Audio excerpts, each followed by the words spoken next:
Boa tarde, amigos do Cantinho do Mendez. Estou para iniciar a conversa. Eu quero informar que eu estou mais uma vez impedido de publicar qualquer coisa no Face, em virtude de minhas publicações. Segundo eles, agora durante 7 dias. A primeira vez foi 3 dias, depois, aliás, foi durante um dia, depois 3 dias, agora 7 dias sem poder nem curtir, nem compartilhar, nem fazer nada. Então, fazer o quê? Resta o Cantinho do Mendez. Eu gosto muito de assistir filmes baseados em fatos reais, fatos verídicos. E hoje eu vou falar de um livro baseado em fato verídico. A Sangue Frio, de Truman Capote. A Sangue Frio, que foi escrito pelo Truman Capote, um autor muito conhecido e que lançou uma nova forma de escrever, de romance, que não é nem ficção, é baseado em fatos reais. E esse livro aqui foi publicado em 1966 e ele relata o brutal assassinato de uma família na cidade de Oldcombe, localizada no interior do estado de Kansas, nos Estados Unidos da América. No livro, o autor ele relata desde o planejamento do crime, os autores do crime, dois rapazes, desde como planejaram até a execução do assassinato de uma família inteira, 4 pessoas. Um assassinato brutal. Bom, esse livro aqui ele tem 356 páginas. Logo que foi publicado, fez o maior sucesso, porque até aquela época ninguém havia feito esse tipo de livro baseado em fato real e, bem dizer, não romanceando, mas colocando as coisas da forma que aconteceram. Há 50 anos atrás, hoje, inclusive hoje, é aniversário desse livro. Há 50 anos atrás, os leitores de uma prestigiosa revista chamada New York, de New Yorker, Yorker, não é da Nova York, né? É New Yorker. E, eles encontraram na página 57 daquela revista um primeiro episódio do assassinato de uma família inteira no meio oeste dos Estados Unidos. E no ano seguinte, era o primeiro capítulo, foi dividido em capítulos a história desse livro aqui. E a revista publicou, então, o primeiro capítulo, no dia 25 de setembro de 1965, publicou o primeiro capítulo. E depois, ali, passado um tempo, então o livro foi publicado a sangue frio, toda aquela história publicada no jornal foi colocado nesse livro. A obra feita pelo escrito, assinada pelo Truman Capote, hoje e na época, desde aquela época, ela é reconhecida como referência do chamado romance de não ficção. É um romance, mas não é ficção, em que fatos reais eles são narrados com técnicas romanescas. Dá a impressão que é um romance, mas é uma técnica que foi criada por Truman Capote, de uma forma romanceada, mas que também não é romance. Então, por isso fala técnica romanesca. E foi criado por ele. Então, ele hoje é reconhecido, desde aquela época, como referência do romance, de técnica romanesca. E hoje ele é uma literatura obrigatória na faculdade de comunicação. E também ela serve de base para outras obras semelhantes. Bom,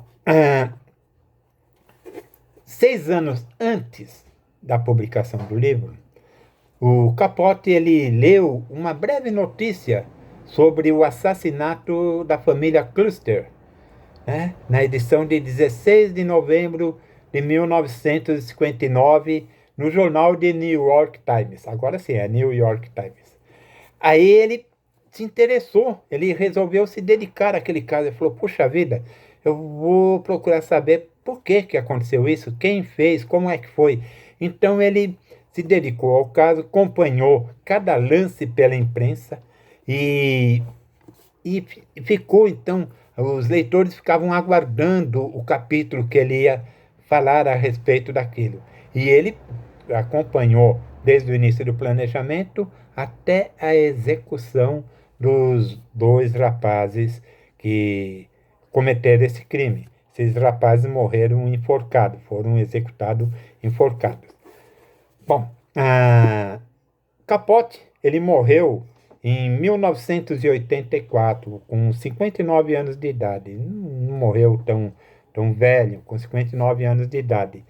E esse livro, como eu disse, ele permanece aclamado e é uma literatura obrigatória. Todos os estudantes, então, das faculdades de comunicação têm que ler esse livro para ter ideia e outras obras semelhantes, né? Bom, a precisão factual, ou seja, as pessoas começaram, mas é do jeito que está escrito aqui, é preciso, foi assim mesmo que ocorreu.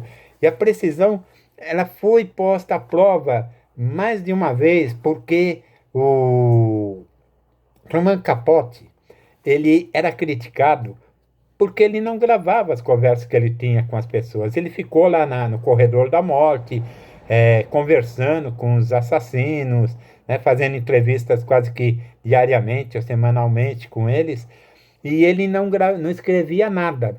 Ele dizia que confiava na memória dele para recontar as cenas e os diálogos, porque ele não gostava, ele achava que se ele fosse ficar escrevendo enquanto a pessoa estava falando, ele ia intimidar o interlocutor. Quer dizer, ele achava que a pessoa que estava sendo entrevistada ia ficar meio sem jeito e não ia se pôr à vontade para passar para ele o que tinha acontecido, os pensamentos dos assassinos. Então ele confiava na memória dele. E depois, aí veio ser criticado. Não, isso ele devia ter escrito, porque será que é isso mesmo que as pessoas falaram? Mas ele... Importante é o sucesso que ele fez e a nova forma de literatura que ele lançou. Bom, ele chegou na cidade onde aconteceu o crime, a cidade de Oakland, um mês depois do episódio. Já no final aconteceu aquele assassinato lá, mais ou menos em setembro, e ele chegou já no final do ano de 1959, reconstituiu o assassinato. E mais tarde ele ficou bem próximo dos assassinos. Os assassinos eram Terry Smith e Doc Hickok. Ambos foram executados em 1965. E até o momento da execução, ele acompanhou a execução, ele assistiu à execução, então lançou o livro e que hoje eu estou recomendando para vocês que gostam de uma boa literatura envolvente, aqueles que gostam de literatura policial também, e aqueles, principalmente igual eu, que gostam de literatura baseada em fatos verídicos, fatos reais.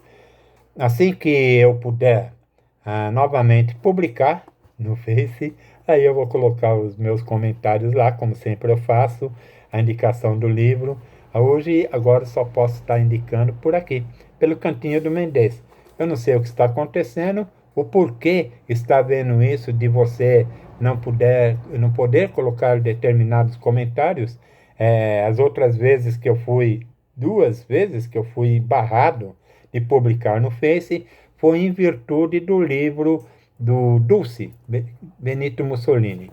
Me barraram ali um dia, depois me barraram 3 dias, e agora novamente 7 dias. Eu não sei até onde vai parar isso daí, um mês, ou de repente cortam minha conta no Face, mas o Face é o de menos. O importante é que nós temos aqui outros métodos, outros caminhos, e não adianta querer barrar, fazer censura prévia de comentários.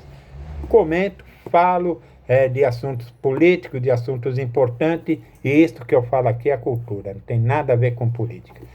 Hoje eu estou falando de Truman Capote a sangue frio, de um assassino, coisa e tal. Será que vou ser também questionado quando eu colocar no Face e vão me barrar por causa desse livro? Sei lá, nesse país tudo é possível. Boa tarde a vocês e até a próxima, se Deus quiser. Tchau.